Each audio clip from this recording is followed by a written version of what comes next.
Welcome to Not Milk Never Milk. Subscribe if you're lactose intolerant. You start by enabling the essentials. Turn on Wi-Fi, Bluetooth, and location on both phones. Open the Share menu on the sending phone and choose Quick Share or Nearby Share right away. This initiates discovery so the other device appears. Make sure both devices are awake and unlocked, because many systems refuse transfers while locked. Once the sender shows available devices, tap the receiver name to prompt the connection. You're now ready to accept the incoming transfer on the second phone.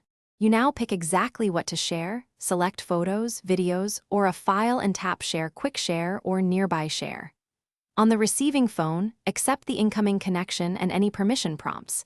Make sure visibility is set to contacts or everyone as needed.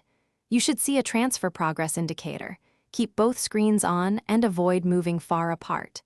If the transfer stalls, cancel and retry with fewer files or switch from Wi-Fi to direct transfer mode to speed things up. After the progress completes, check the receiving phone's Photos or Files app to confirm items saved where you expect. Different file types may land in different folders.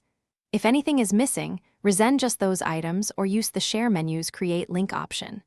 If transfer fails, make sure both devices have available storage, toggle Bluetooth and Wi-Fi, and restart both phones. This clears temporary network locks.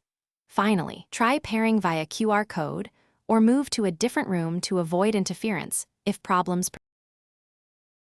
Thanks for watching. If this was helpful, leave a like and consider subscribing. See you next time.